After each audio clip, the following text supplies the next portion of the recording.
Hello students, welcome back to my channel Shipra classes. कल CTET का exam हुआ है 7 जुलाई में। तो आज हम उसका एनालिसिस करने के लिए आए हैं। तो देखिए, जो सीटेट का पेपर 2 है, सीटेट का जो पेपर 2 है जो मॉर्निंग शिफ्ट में हुआ था, अभी हम उसमें सीडीपी का एनालिसिस करेंगे और मेरी कोशिश यही रहेगी कि मैं आप तक सही आंसर पहुंचा पाऊं। अगर आपको किसी क्वेश्चन में कोई क्वेरी है या आपके और मेरे आंसर्स मिसमैच होते हैं, कहीं मैं गलत होती हूँ, तो प्लीज मुझे बताइए इन कमेंट सेक्शन, ताकि हम उसका भी सॉल्यूशन ढूंढ पाए। तो चलिए स्टार्ट करते हैं हम अपने फर्स्ट क्वेश्चन से। देखिए, फर्स्ट क्वेश्चन क्या है? Which of the following correctly describes culturally responsive teaching to cater to diverse groups of students। तो आपसे पूछा जा रहा है कि छात्रों के विविध समूह को पूरा करने के लिए निम्नलिखित में से कौन सा सांस्कृतिक रूप से उत्तरदायी शिक्षण का सही वर्णन करता है? सुविचारित, अनुकूलित, विभेदित या मानकीकृत। तो जब हम यहाँ पर कल्चर रिस्पॉन्सिव टीचिंग की बात करते हैं डाइवर्स ग्रुप्स ऑफ स्टूडेंट्स में, तो उसमें आपका जो आंसर आता है, आपका आंसर आता है इंटेंशनल, अडेप्टिव एंड डिफरेंशिएटेड। तो आपका आंसर हो जाएगा ऑप्शन 2। नेक्स्ट क्वेश्चन है, a teacher ask herself, how can I provide experiences that require students to classify different types of objects in the environment and analyze their classification schemes। Means कि एक शिक्षिका खुद से पूछती है, मैं ऐसे अनुभव कैसे प्रदान कर सकती हूँ जिसमें छात्रों को पर्यावरण में विभिन्न प्रकार की वस्तुओं को वर्गीकृत करने और उनकी वर्गीकरण की स्कीमों का विश्लेषण करने की आवश्यकता हो। तो यहाँ पर पर्यावरण की बात हो रही है, नेचर की बात हो रही है, तो यहाँ पर हम कौन सा इंटेलिजेंस लगाएंगे जिससे कि हम स्टूडेंट्स को प्रमोट कर सकें? Naturalistic intelligence. Option 2 is your correct answer. Next question है असर्शन एंड रीजन का। तो देखिए, असर्शन एंड रीजन के क्वेश्चंस पूछे गए हैं काफी, जिसमें बच्चे काफी कंफ्यूज हो जाते हैं, लेकिन उसको ध्यान से पढ़ने की जरूरत होती है, तो आपको आंसर उसका करेक्ट मिलता है। Teachers should encourage debates, discussions and collaborations among students. शिक्षकों को विद्यार्थियों के बीच बहस, चर्चा और सहयोग को प्रोत्साहित करना चाहिए। हाँ, ये करेक्ट है। Knowledge production is an inactive process. क्या ज्ञान उत्पादन एक निष्क्रिय प्रक्रिया है? तो इसी से पता चलता है, जब इनएक्टिव यहाँ पर लिखा है, इनएक्टिव का मीनिंग है कि ये रॉन्ग है। It means A is true but R is false. It means 2 is correct option. Next question number 4। छोटे छोटे से टर्म्स होते हैं जिसे अगर हम ध्यान में रखें तो हम इजीली आंसर को अपने ढूंढ पाते हैं। क्वेश्चन नंबर 4 भी देखिए असर्शन एंड रीजन का है। Schools should function with in frameworks which access the finished product and learning outcomes। learning is tightly sequential and hierarchical। अब यहाँ पर कह रहे हैं कि स्कूलों को उस ढांचे के भीतर कार्य करना चाहिए जो तैयार उत्पाद और सीखने के परिणामों का आकलन करते हैं। और कारण क्या है? सीखना पक्के तौर पर अनुक्रमिक और पदानुक्रमित है। मीन्स लर्निंग टाइटली सिक्वेंशियल है। क्या वो टाइटली, आप लर्निंग को टाइटली सिक्वेंशियल और हायरार्कियल में कर सकते हैं? No, it's not tightly. तो रीजन हो गया इसका रॉन्ग। असर्शन में है school should function within framework which access the finished product and learning outcome. तो स्कूलों को ढांचे के भीतर कार्य करना चाहिए, ऐसा भी नहीं है। तो आपका यहाँ पर जो है ऑप्शन हो जाता है ए एंड आर दोनों गलत हैं। Both A and R false. Next question. Sunita एक 12 वर्षीय लड़की विशेष संगीतीय क्षमता रखती है। उसके माता पिता दोनों ही निपुण गायक हैं और वे सुनीता को अपने आवाज को और बेहतर करने के लिए प्रशिक्षण कक्षा में भेज रही हैं। सुनीता की यह क्षमता संभावित रूप से किन कारकों को अंत्यक्रिया का परिणाम है? तो इसका आंसर क्या हो जाएगा? हेरिडिटी एंड एनवायरमेंट, क्योंकि उनके पेरेंट्स में भी ये गुण है और उनके पेरेंट्स जो है उसको उस एनवायरमेंट में रखना भी चाहते हैं। तो it means heredity and environment is the correct answer. तो 2 is your correct option. Next question है, अ की कॉमनलिटी इन पियाजे एंड वाइगोत्स्काइज थ्योरी इज। आपको बताना है पियाजे और वाइगोत्स्की के सिद्धांतों की प्रमुख समानता, कि दोनों में समान चीज क्या है? तो दोनों में समान चीज है their views of relationship between language and thought, क्योंकि दोनों ने ही लैंग्वेज और थॉट के अपने अपने व्यूज दिए हैं। तो भाषा और विचार के बीच संबंधों के बारे में उनका जो चिंतन है वो एक इनकी प्रमुख समानता है? तो आंसर हो गया 4। Next question, question number 7, which of the following is correctly match pair? अब ये फॉर्मेटिव, समेटिव, क्राइटेरिया और नॉर्म की यहाँ बात की जा रही है। इनमें से आपको बताना है कि इनमें से कौन सा करेक्टली मैच है। तो इसमें से जो करेक्टली मैच है वो है क्राइटेरिया, बाकी सब क्या है? इनकरेक्ट मैच है। Next question, sensitive periods are those time periods during which certain dash are especially important for course of normal development. संवेदनशील अवधि वह समय अवधि होती है जिसके दौरान कुछ डैश विशेष रूप से सामान्य विकास के लिए महत्वपूर्ण होती है। तो इसका आंसर क्या हो जाएगा? पर्यावरणीय कारक। उसमें कौन से आते हैं? Environmental factors. तो environmental factors option 2 is your correct answer. Next question है, according to Lev Vygotsky, what is the relationship between language and thought? लेव वाइगोत्स्काय के अकॉर्डिंग लैंग्वेज और थॉट के बीच में क्या रिलेशनशिप है? तो उनके बीच में जो रिलेशनशिप है वो है language and thought are complex interrelated process of development. Next question, अब बात हो रही है इंक्लूसिव क्लासरूम की, समावेशी कक्षा। समावेशी कक्षा कौन सी होती है? समावेशी कक्षा का मीनिंग है to offer differentiated instructions as per individual differences, मतलब अलग अलग भिन्नताओं के अनुसार विभेदित निर्देश दिए जाते हैं। In progressive education children are perceived as, प्रगतिशील शिक्षा में बच्चों को किस तरह देखा जाता है? उसमें बच्चों को देखा जाता है नॉलेजेबल एंड मीनिंग मेकर्स के थ्रू। नेक्स्ट क्वेश्चन,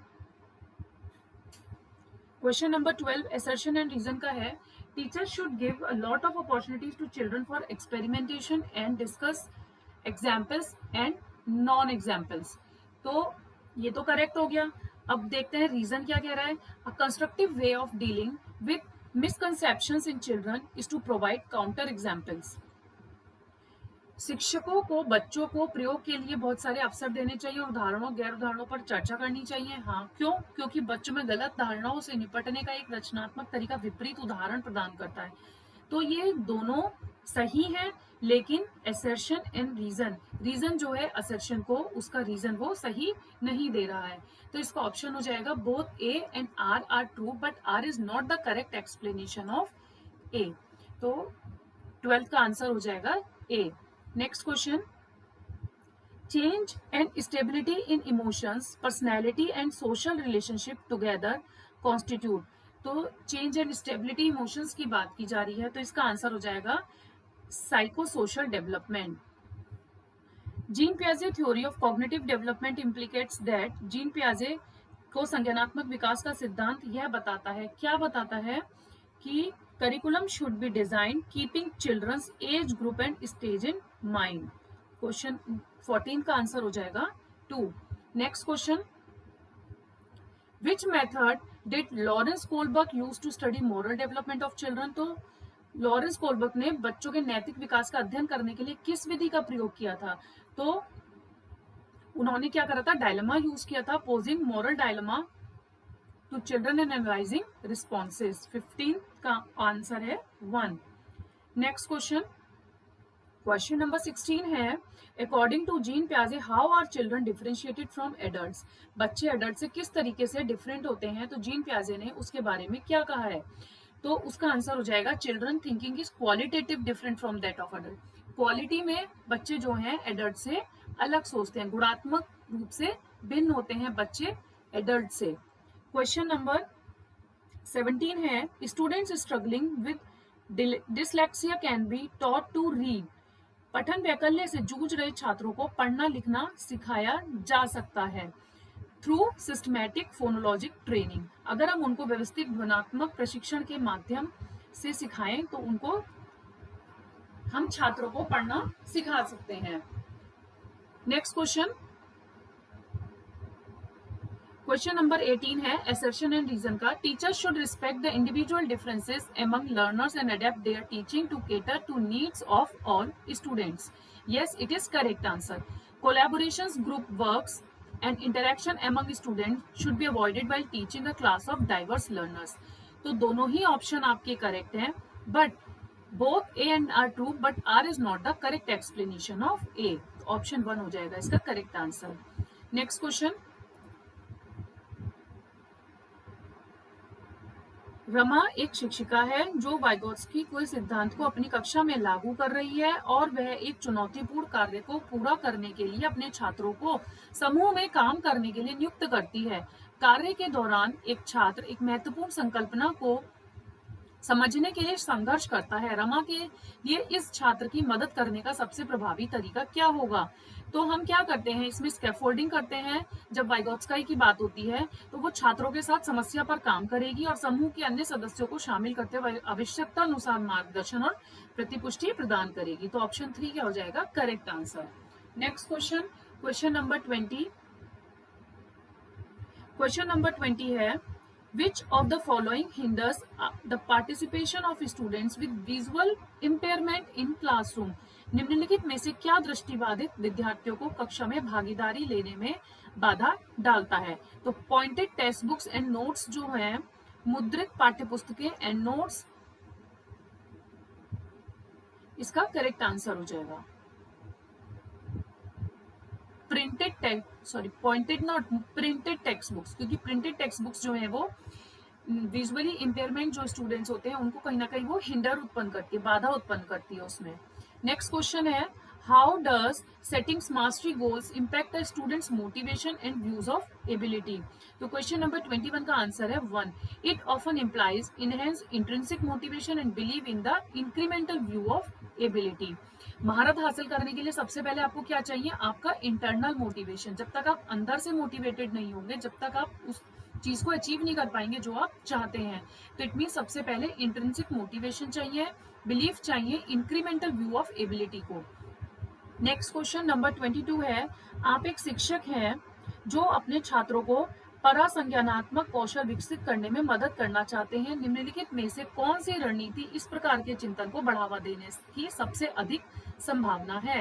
तो इसका आंसर हो जाएगा छात्रों को अपने स्वयं के सीखने और सोचने की प्रक्रिया पर विचार करने के लिए प्रोत्साहित करना। Best option is option number 1। Next question है, question number 23 assertion and reason का है कि Asian culture which stress social harmony expressions of anger are discouraged and shame is encouraged। कि एशियाई संस्कृतियों में जो सामाजिक सद्भावना पर जोर देते हैं, क्रोध की अभिव्यक्ति को हतोत्साहित किया जाता है और शर्म को प्रोत्साहित किया जाता है। भावनाएं व्यक्तिपरक है और सीखने में कोई भूमिका नहीं निभाती है। तो असर्शन और रीजन को अगर हम पढ़ते हैं तो हमें ऑप्शन क्या मिलता है कि ए सही है बट आर इज रॉन्ग, क्योंकि भावनाएं व्यक्तिपरक और सीखने में कोई भूमिकाएं नहीं निभाती हैं। Reason is wrong but assertion is correct. तो आपका ऑप्शन हो जाएगा 2, ए सही है लेकिन आर गलत है। Next question, feedback to the students in a classroom is most effective. Feedback सबसे ज्यादा इफेक्टिव कब होता है? जब हम यह सीखने की गतिविधि के दौरान और पश्चात भी होता है। जब हम फीडबैक ड्यूरिंग भी करते हैं बच्चे का लर्निंग एक्टिविटी के और उसके बाद भी करते हैं। तो it occurs during as well as after the learning activity is your correct option. Next question, constructivist teaching leads to dash learning by students. रचनावादी शिक्षण विद्यार्थियों को डैश अधिगम की ओर ले जाता है। तो रचनावादी शिक्षण विद्यार्थियों को किस अधिगम की ओर ले जाता है, आपसे ये पूछा जा रहा है, तो वो डिस्कवरी की ओर ले जाता है। तो आपका आंसर हो जाएगा discovery, option 4। Next question number 26, which of the following question promotes analytical thinking. अब ये आपको 4 क्वेश्चंस गिवन है, इसमें से आपसे पूछा जा रहा है कि कौन सा ऐसा क्वेश्चन है जो एनालिटिकल थिंकिंग को प्रमोट करता है। तो एनालिटिकल थिंकिंग को जो प्रमोट करता है वो है, what are the various causes of increase of population in India. Option 3 is your correct answer. Next question, which learning strategy involves children teaching others what they have learn. तो किस अधिगम की रणनीति में बच्चों द्वारा दूसरों को सिखाना शामिल है जो उन्होंने सीखा है।